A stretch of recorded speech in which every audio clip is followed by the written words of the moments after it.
Clearance, எப்படி லோனை அடைக்கலாம். சில பரிகாரங்கள் மூலிமா பண பரிவர்த்தனையே ஆக மாட்டேங்குது சார், ஆனால் லோன் கட்ட முடியல சார், எப்படி நான் அந்த லோனை அடைக்கலாம்.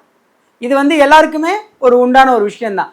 இந்த லோனை ரொம்ப ஈஸியாக அடைக்கலாங்க. எப்படின்னா, நம்ம கோயில்களுக்கு டெய்லி போவோம்ல, இந்த கோயில்களுக்கு போகும்பொழுதே என்ன பண்ணணும் அப்படின்னா, தெரு ஓரங்களில் இருக்கக்கூடிய வயதான முதியவர்கள், இந்த வயதான முதியவர்களுக்கு ஒரு ஒன்றும் இல்லைங்க, ஒரு பிரெட்டு வாங்கி கொடுக்கலாம், ஒரு ஃபுட்டு வாங்கி கொடுக்கலாம். ஏன்னா அதுவும் காவி உடை அணிந்தவர்களுக்கு வங்கி கடன்களை வேகமாக அடைக்க வேண்டுமென்றால் கேதுவுக்கு உணவளித்தால் கண்டிப்பாக நீங்கள் கடனை அடைத்து விடலாம். அடைக்கிறதுக்கான ஒரு வழி கிடைக்குங்க.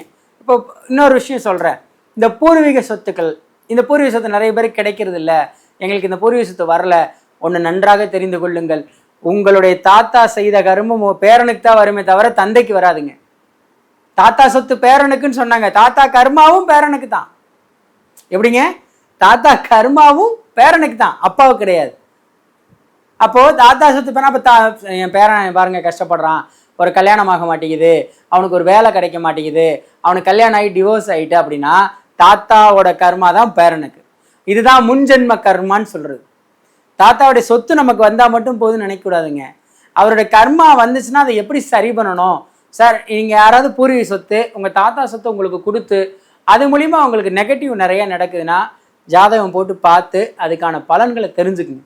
ஏன்னா பூர்வீகத்தால் தான் நிறைய பிரச்சனையும் உண்டு. ஒரு சிலர் குலதெய்வம் தெரியாது, குலதெய்வம் தெரியாமே என்ன பண்ணுவாங்க, இது எங்கள் தாத்தா கொடுத்துட்டு போன வீடு, எதுவுமே உங்களுக்கு கண்டிப்பாக சொல்கிற செட் ஆகாது, நிலைக்காது. நல்லா யோசிச்சு பாருங்கள், தாத்தா சொத்து வாங்கின எல்லாரும் நல்லா இருக்கீங்களா? இருக்க வாய்ப்பே இருக்காதுங்க. ஏன்னா தாத்தா செய்த கர்மா கண்டிப்பாக பேரனுக்கு தான் வரும். இது நல்லா உணர்ந்துங்க முதல்ல. அதுக்கான பரிகாரம் என்ன பண்ணலாம். சார், இந்த கோயிலுக்கு போனால் பரிகாரம் தீர்ந்துருமா, அந்த கோயிலுக்கு போனால், எந்த கோயிலுக்கு போனாலும் பரிகாரம் தீராதுங்க. நம்ம என்ன புண்ணிய காரியங்கள் பண்ணுறோன்றதுல தான் இருக்குது.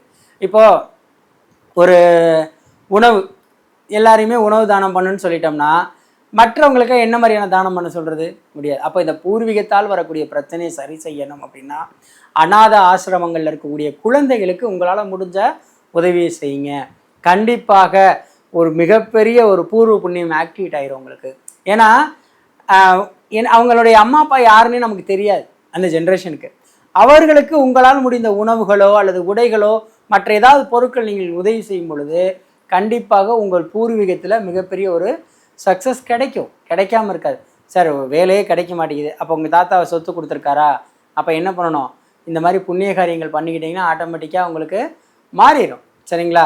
அப்போ பூர்வீகத்தையும் இப்படி தான் ஆக்டிவேஷன் பண்ணணும்.